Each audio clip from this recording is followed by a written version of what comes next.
think to begin with, I had contact with my local support group and I got a lot of support and help from them.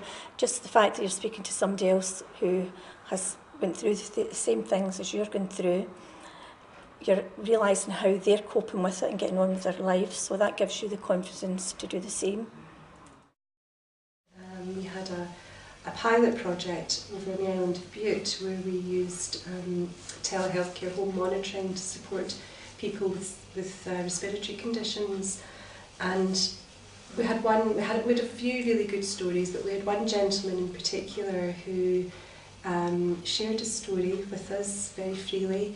He had been a very fit gentleman and his disease had progressed to such a state that he had to give up his home because he couldn't manage the garden anymore, and eventually he couldn't really get out the house because he'd lost the confidence. His family lived on the mainland and he had stopped going to visit family. He was terrified of being out of the house. He was frightened of being away from the island because he was in and out of hospital so often. He needed his GP frequently, and he just didn't have the confidence to leave the island in case something happened to him.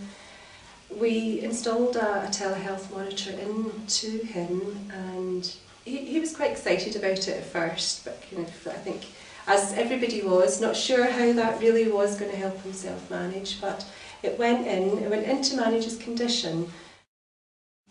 I saw him I didn't see him in the early stages, but I saw him about 6 months after the equipment had gone in, and he shared his story with us at that time. This man was a new man. He'd been interviewed on national TV. He had been off the island, he'd been visiting his family. He was self-managing in such a way that he barely needed to use the equipment any longer. He was going out, he was socialising again.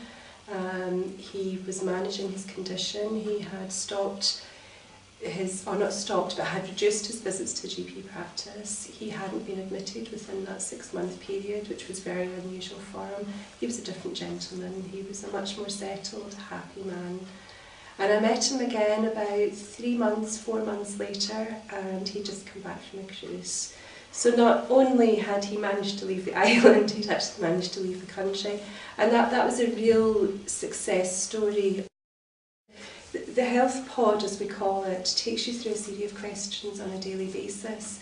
And the more these questions are repeated, the more people have an awareness of their condition and the early triggers that can actually mean that their condition is going to exacerbate into a problem.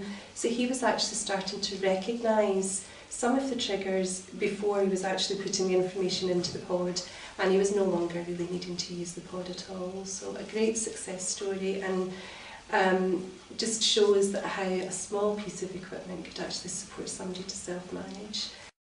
Many years ago, when I was doing a diabetes clinic in a hospital, I saw a patient who his blood sugar levels and his blood pressure weren't very well controlled, and I spent a lot of time explaining to him the importance of a healthy lifestyle and explaining to him what a healthy diet would mean and what he should do for his life. And of course I think that was entirely meaningless to him because when I went up to the canteen at lunchtime, there he was with a Himalayan portion of chips on his plate, and it was almost as if he couldn't understand or didn't want to take on what I had said, and so it was actually a complete waste of time.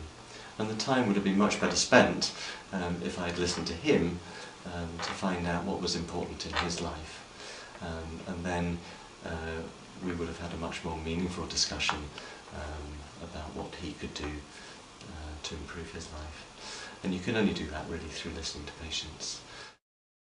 I saw somebody recently, and they had chronic kidney disease, CKD, and they had seen their specialist, who felt that they should go on some more blood pressure tablets to lower their blood pressure.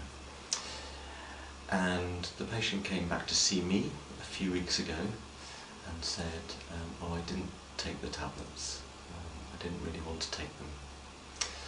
So I spent some time asking why she didn't want to take the tablets, and she came up with some very good reasons. And then I was able to explain to her why I felt the tablets would be very useful for her. And at the end of that conversation she said, "Okay, I'll take the tablets." And I said to her, "What made the difference? Why didn't you take the tablets when the specialist said? But you didn't. But you have quite happy to take them when I recommended them." And she said, "The difference was, Doctor, was that you were interested in me." And I think that was a very powerful lesson. And I think sometimes where we go wrong is we are only interested in making recommendations from the guidelines, and we're not particularly interested in the person who we're making the recommendations to.